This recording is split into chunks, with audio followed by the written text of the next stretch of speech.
जब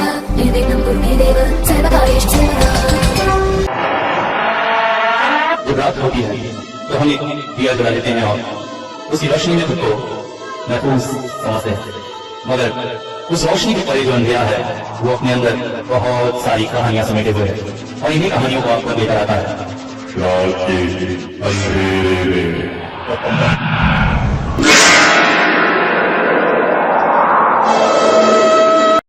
दुलारी की विभीषिका से धीरे धीरे सुनंदा बाहर आ रही है। राजेश भी अब अपने ऑफिस और अपने काम धंधे में मन लगा रहा है। हालांकि कभी कभी वो विभीषिका उसे याद आ जाती है। नोनी कापालिक ने कहा था कि उसने दुलारी और उसकी भाभी माँ के भटकती हुई आत्माओं को कौवे के उन अंडों के रूप में पुनर्जन्म दे दिया है। अब वे जुड़वा बहनों के रूप में उसी यहाँ रहेंगी। उनकी भटकती आत्माओं को फिर से पुनर्जन्म मिल चुका है, मगर पता नहीं क्यों राजेश को रह रहकर बेहद डर लगता है। इसलिए उसने सुनंदा से कहा है कि वो कौवे के अंडों का विशेष ख्याल रखे। हालांकि राजेश तो कौवे के इस परिवार को कहीं दूर छोड़ाना चाहता था, मगर सुनंदा ने ऐसा करने नहीं दिया। और वैसे भी ज्यादा जोर देने पर कहीं फिर से उस विभीषिका की उसे याद ना आ जाए, इसलिए राजेश ने ज्यादा कुछ नहीं कहा। अब दिन के समय राजेश ऑफिस में होता है और शहर से दूर इस प्रकृति के बीच उपस्थित घर में सुनंदा अकेली ही होती है, जहां उसका ज्यादातर समय कौवे के पिंजरे के साथ खेलने में ही बीतता है। एक दिन अचानक राजेश ने एक प्लान बनाया। अगले दिन ईद की छुट्टी थी। सोचा क्यों ना सुनंदा को लेकर शहर जाया जाए, वहां पर मॉल में घूमेंगे फिरेंगे, इस तरह से मन बहलाया जा सकेगा। जब राजेश ने अपना प्लान सुनंदा को बताया तो वो जैसे खुशी से झूम उठी। अगले दिन सवेरे सवेरे घर के सारे काम निपटाकर 11 बजे तक वो दोनों मॉल के लिए निकल गए। दिन भर मॉल में घूमते फिरते, फिल्म देखते, खाते पीते दिन कैसे हाथों से निकल गया उन्हें पता ही नहीं चला। शाम करीब 5 बजे वो लोग अपने घर की ओर लौटने लगे। वैसे भी घर शहर से दूर था और सूरज ढलने से पहले घर पहुंच जाए इसी में भलाई है। वो दोनों रास्ते से चले जा रहे थे। दिन भर उन्होंने जितनी मस्तियां की उसके छोटी छोटी हिस्सों को याद करते हुए रास्ता बीतता जा रहा था। तभी अचानक आसमान में बिजली की कड़क ने उनका ध्यान खींचा।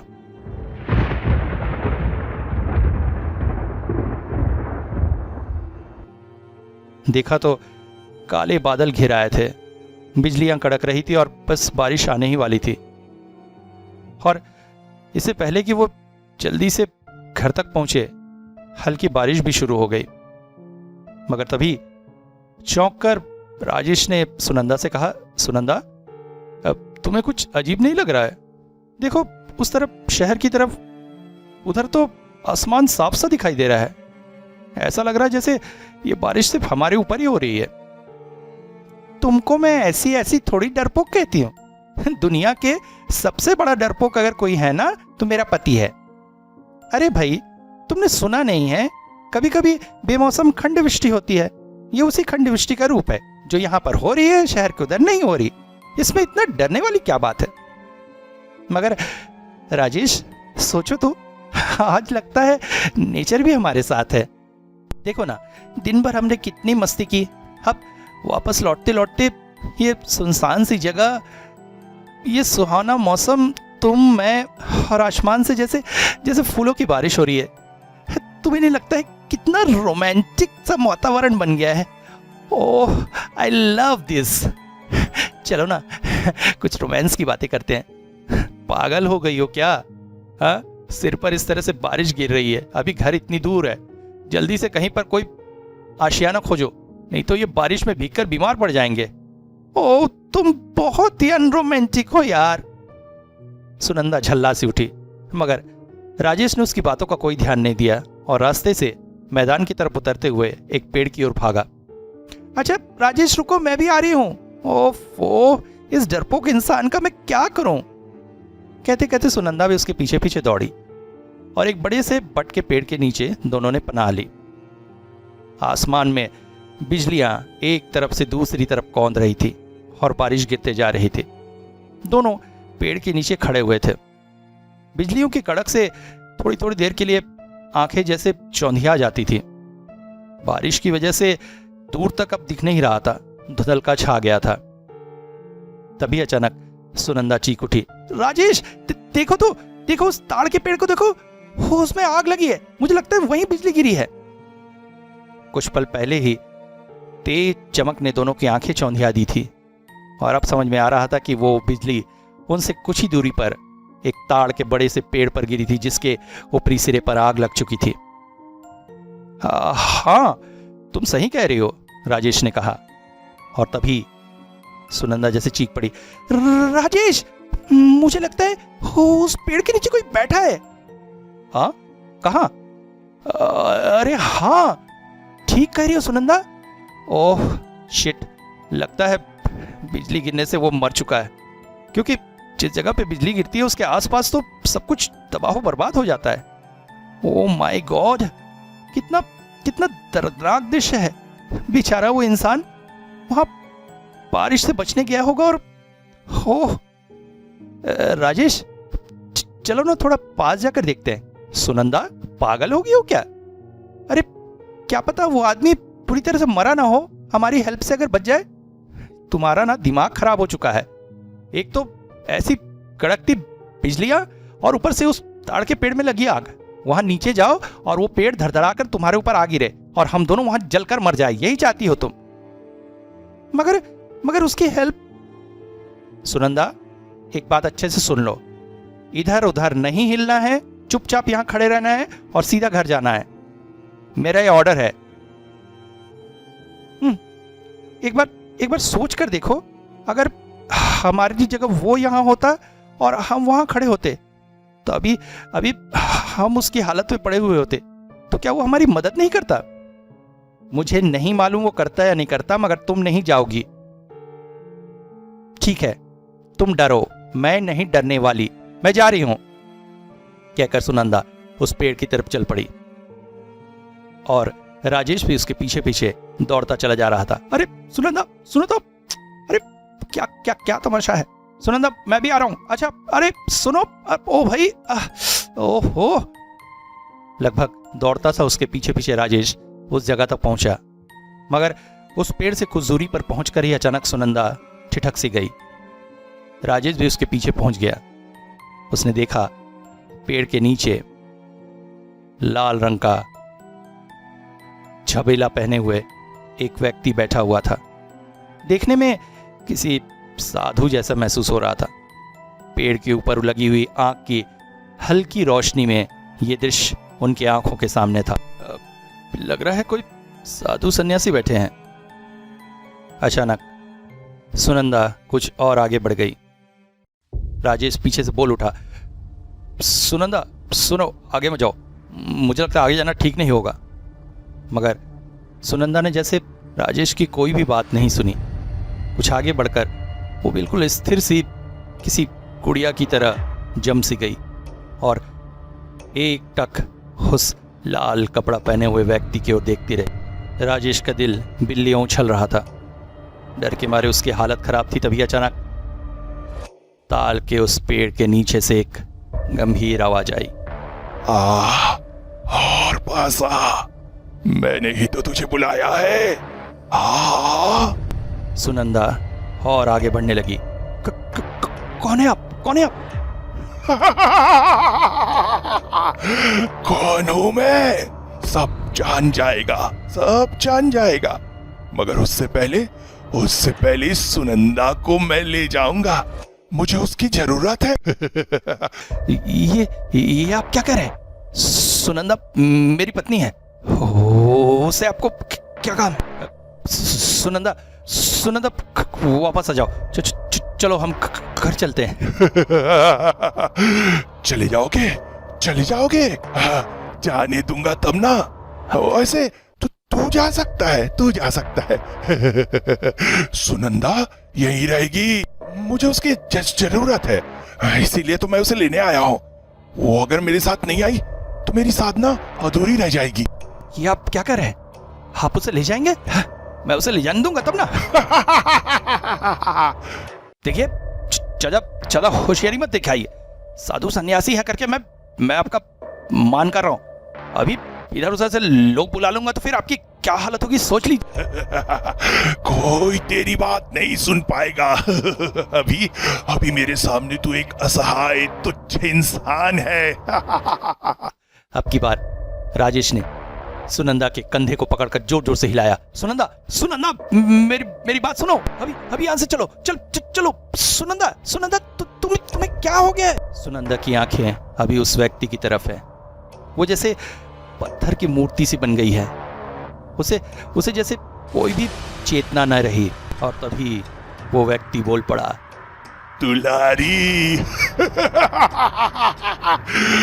दुलारी फिर वापस आएगी। हाँ, उसकी भाभी माँ उसकी बहुत बड़ी जरूरत है। वो अपनी भाभी माँ को लेने के लिए वापस आएगी और सुनंदा चली जाएगी दुलारी के पास। ले जाएगी वो सुनंदा को। ये मेरी भविष्यवाणी है, सुन ले, कोई इसे नहीं बदल सकता। डर और विभत्सता से जैसे भर उठा राजेश का दिमाग। पुराने समय की वो सारी विभीषिकाएं एक पल को उसकी आंखों के सामने से कौन गई। और तभी आसमान में कड़की एक तेज बिजली और शायद आसपास ही कहीं गिरी।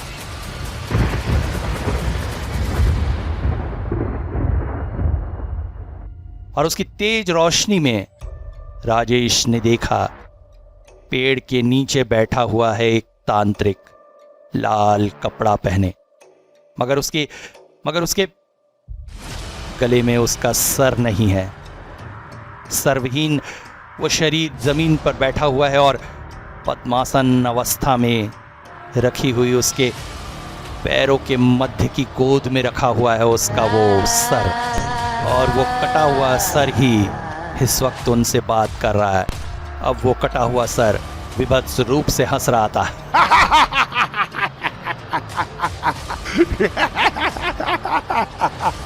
दूर आसमान में हवा आवाज आ रही है, गोल गोल चक्कर काटते कौए की। सुनंदा इस वक्त बिना हिले डुले उसी जगह खड़ी है जैसे वो लकड़ी की कोई गुड़िया बन गई।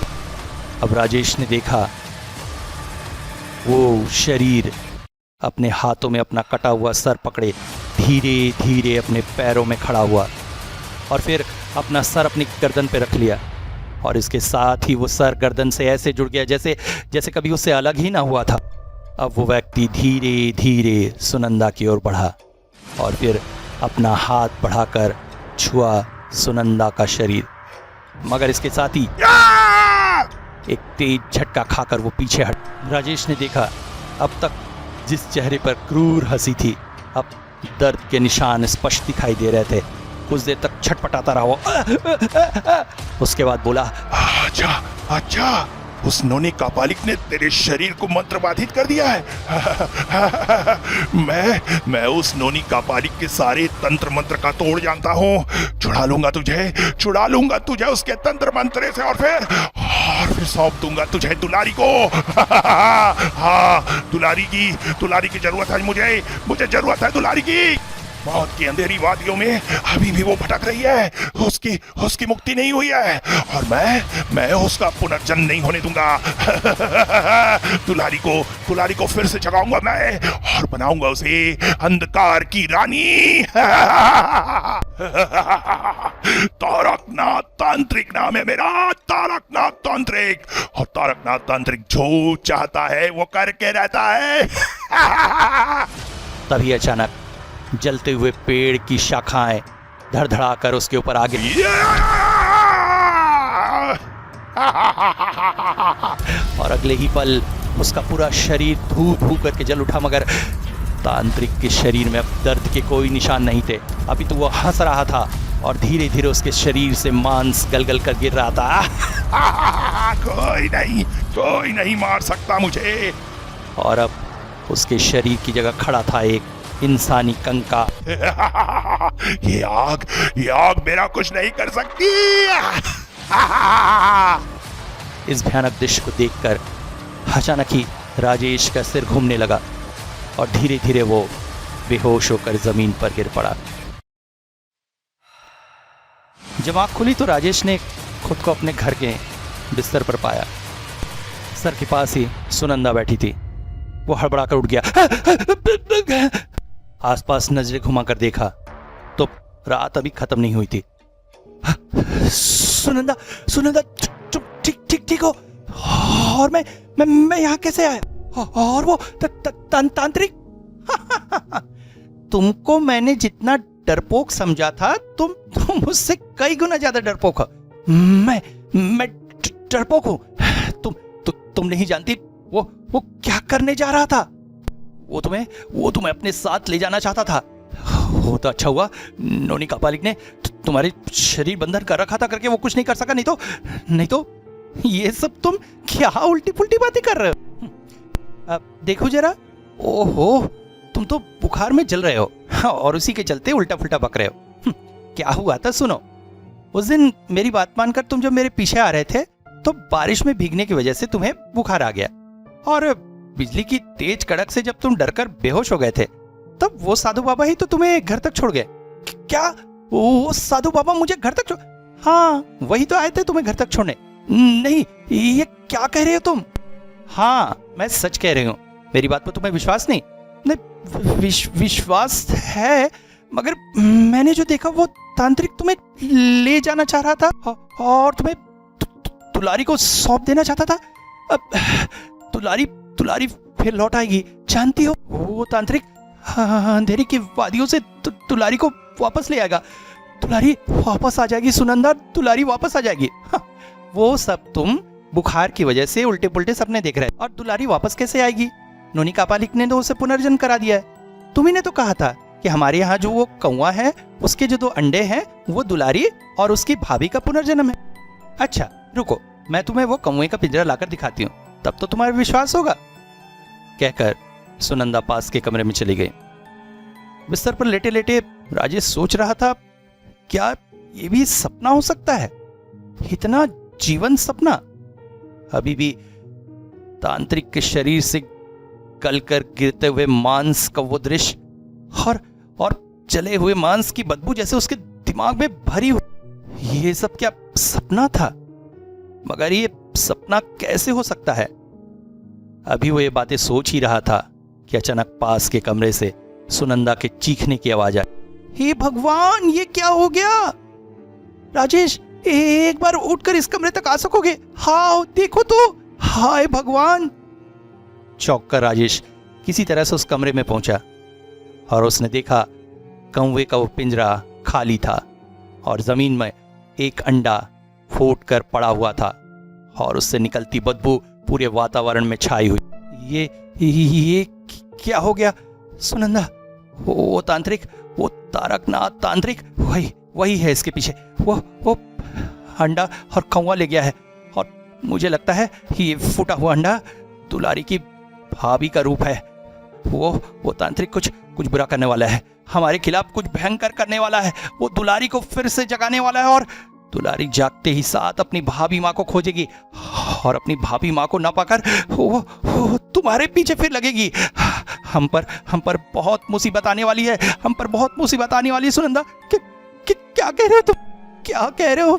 तुलारी फिर लौट आएगी मतलब? अरे हाँ, मैं सही कह रहा हूँ। कल रात की घटना तुम नहीं जानती हो क्योंकि तारकनाथ तांत्रिक ने तुम्हें सम्मोहित करके गुड़िया में बदल दिया था, इसलिए तुम अनुभवहीन हो गई थी। मगर मैंने सब कुछ अपनी आंखों से देखा है। कल रात को हमारे साथ कुछ बहुत बुरा होने वाला था। वो दुष्ट दुलारी को फिर से जिंदा करने वाला है, मगर वो ऐसा क्यों कर रहा है और कैसे कर रहा है मुझे कुछ नहीं पता। हमें ये पता चलेगा नोनी कापालिक के पास से, मगर उससे पहले एक बार हमें रूपेश और शिखा के पास जाना पड़ेगा क्योंकि हमारी तरफ उन पर भी खतरा मंडरा रहा है। और वैसे भी दुलारी से पहले आमना सामना तो उन्हीं का हुआ था। मानती हूँ तो तुम ठीक कह रहे हो, मगर इतनी रात को रूपेश के घर जाओगे? अरे ठीक है सवेरे जाऊंगा, मगर आज की रात हमें बहुत सावधानी से रहना होगा। एक दूसरे से बिल्कुल अलग नहीं होना है हमें। धूम्रगढ़ का हंटिंग लॉज। पत्थर के ऊंचे से टीले पर लकड़ी का बना एक मकान, लोहे की छत, लोहे की खिड़कियां। एक समय यहां पर राजाओं की आलीशानता दिखाई देती थी। कमरे की दीवार पर बहुत सारे जानवरों के कटे हुए सर लगे थे। ये सभी सर राजाओं के हाथों मारे गए जानवरों के ही होते थे। अच्छी इमारती लकड़ी से बना हुआ खाट, उस पर बिछी रहती थी गद्दे, नीचे कारपेट, छत में लटकता रहता था झूमर और हुक्का हमेशा जलते रहता, जिसमें महंगा तंबाकू पड़ा रहता। मकान से थोड़ी दूरी पर ही एक ऊंचा मचान था, जहां पर राजा साहब बंदूक हाथ में लेकर इंतजार करते शिकार का। यहां पर शराब के जाम छलकाए जाते। शराब भी आती थी विदेश से। लखनऊ जैसे बड़े शहरों से नाचने गाने वालों का दल बुलाया जाता। मकान के एक तरफ था गहरा घना जंगल और दूसरी तरफ टी स्टेट, जहां पर काम करते थे बहुत सारे मजदूर। वैसे टी स्टेट राजा साहब की थी। जंगल से कभी कभी जानवर निकल के आते और टी स्टेट के मजदूरों पर हमला करते। तब ऐसे समय में राजा साहब मजदूरों को भयमुक्त करने और उस जानवर को देवलोक पहुंचाने के लिए शिकार के नाम से आते थे, और इस तरह से राजा के शिकार का शौक पूरा होता। फिर कुछ दिनों बाद वो लौट जाते। अब ना तो राजपाट रहा, ना वो शान शौकत, और अब वो हंटिंग लॉज बदल चुकी है एक हॉन्टेड हाउस में। अब इस तरफ उतना लोग आना जाना नहीं करते हैं। घर भी वीरान पड़ा है। अंदर के सामान चोरी हो गए हैं, लोहे की खिड़की दरवाजे जंग पकड़ गए हैं। मकान भी कई जगह से दीमक लगकर टूट चुका है। टीले के ऊपर खड़ा है मकान, जिसने हजारों हजार कहानियों को अपने सीने में छुपा रखा है, अब एक चुपचाप खड़े भूत की तरह दिन और रात गुजार रहा है। अमावस की रात। आज इस रात में हॉन्टेड हाउस के अंदर अचानक आग का प्रकाश लहलहाता दिख रहा है, जो चारों ओर के जंगल को हल्के रूप में प्रदीप्तमान कर रहा है। घर के अंदर काले कपड़े से अपने आप को ढका हुआ पंचमुंडी आसन पर बैठा हुआ है तांत्रिक तारकनाथ, और उसकी गोद पे पड़ा है एक अधमरा कौआ, जो बीच बीच में बचने की आशा में आवाज लगा देता है। पंचमुंडी आसन के ठीक सामने रखा एक बकरे का कटा हुआ सर, जिसकी आंखें सफेद होकर पलट गई हैं, जीभ बाहर निकली हुई है, और उसके मुंह में तांत्रिक ने डाल रखा है एक सिंदूर लिपटा हुआ नीम। तांत्रिक अजीबोगरीब मंत्र पढ़ रहा है और कुछ फूल उठाकर उस बकरे के सिर की तरफ डाल रहा है।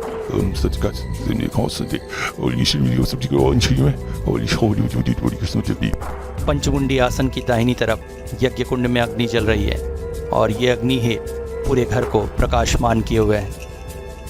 उसकी बाईं तरफ बना हुआ है एक काले रंग का सितारा या पेंटागन, जो प्रतीक है शैतान की उपासना।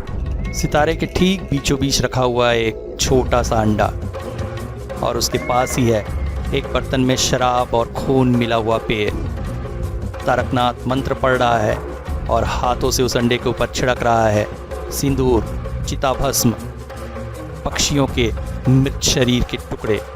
तांत्रिक ने भयानक अट्टहास करते हुए अपने गोद में रखे कौवे को हाथों से पकड़ा, और फिर एक धारदार चाकू के एक बार से उसकी गर्दन काट कर डाल दी यज्ञ कुंड में। और फिर उसी चाकू से धीरे धीरे अपने गले में फेरने लगा। पूरा घर एक भयानक चित्कार से गूंज उठा। रक्त की धारा बह निकली और इधर उधर छिटक गई।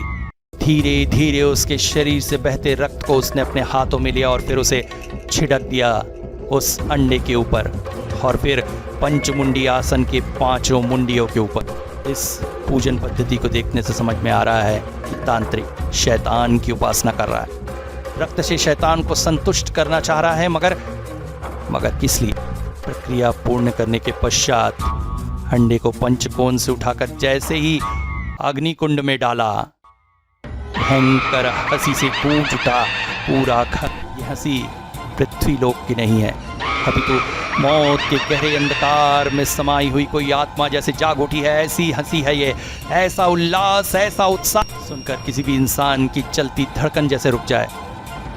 तभी अचानक कटे हुए हिस्से से लटक कर जमीन पर गिर पड़ा तांत्रिक का सर और फिर अपने दोनों होठ हिलाकर बोल पड़ा, दुलारी, दुलारी, तू आ गई है, आ गई है।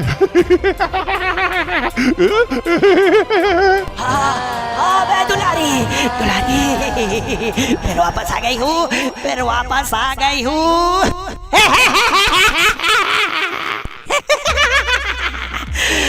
बहुत से पुराने हिसाब किताब बचे हुए इस लोक में मेरे।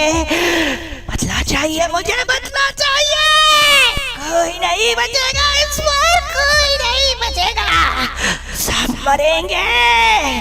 खून चाहिए मुझे, खून, खून। मगर तू कौन है? मुझे तूने फिर से क्यों जगाया? मैं तारकनाथ तांत्रिक हूँ। मैंने कोशिश की थी तेरे जागने से पहले ही सुनंदा के शरीर को तेरे सामने लाने की, मगर उस नोनी कापालिक ने उसके शरीर को मंत्र बंधन से बांध के रखा है। मगर ज्यादा दिन नहीं बचा पाएगा वो। मैं तोड़ दूंगा वो बंधन, तू वो शरीर फिर से पाएगी। उन्होंने कापालिक, उसने मुझे बहुत तकलीफ दी। उसकी ताकत मुझसे बहुत ज्यादा है, मगर उसके पास भी मुझे मरना चाहिए। उसका खून मुझे बहुत शक्ति देगा। डर नहीं, अब मैं आ गया हूँ। मेरा नाम तारकनाथ तांत्रिक है। नोनी कापालिक को रोकना मेरा काम है। तू अपना काम कर जा। हाँ दुलारी जा, मैं देखता हूँ नोनी कापालिक को। नोनी कापालिक से किस बात की दुश्मनी है? और मुझे जगाने का कारण क्या है? वो बहुत सारी कहानियां है, कभी और सुनाऊंगा। अभी सिर्फ बदला तेरा और मेरा। अंधेरे के उस जगत से जिससे तू आई है, उसमें मैं आ जा सकता हूँ। मैं दोनों लोगों में आ जा सकता हूँ। मैं तेरे बारे में सब कुछ जानता हूँ। तू बड़ी अभागी है रे। हाँ? जीवित काल में मृत संतान जन्म देने की वजह से तुझे ससुराल से निकाल दिया गया। तुझे पनाह मिली एक बड़े जमींदार घर में। वहाँ पर तुझे समझा तेरी भाभी ने, जिसे तू दीदी भाई कहती थी। मगर किस्मत का खेल कि वहाँ भी मृत संतान पैदा हुई और उसका इल्जाम आया तुझ पर, और फिर तुझे मार पीट कर मार डाला गया। मगर तू मौत की वादियों में जाकर भी खोई नहीं। तू वापस लौटी अपनी भाभी को अपने साथ ले जाने के लिए, क्योंकि वही तो एक अकेली थी जिसने तेरा दर्द समझा था।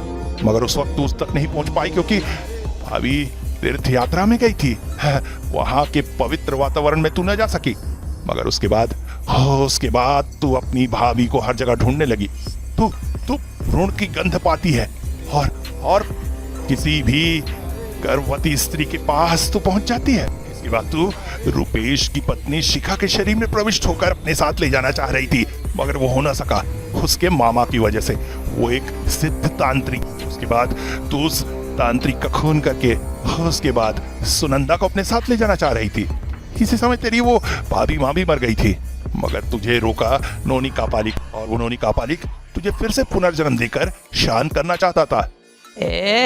तू ये सब कैसे जानता है?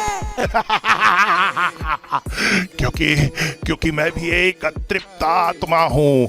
मेरी मौत हुई उस नोनी कापालिक की वजह से, मगर तंत्र बल से मैंने अपने आप को इस लोक में अभी तक स्थिर करके रखा। मैंने तुझे अंधेरे के उस काली जगत में भटकते देखा है, और इसके साथ साथ जब तुझे नोनी कापालिक कष्ट दे रहा था, उस वक्त भी शमशान में छुपकर मैंने सारी घटना देखी।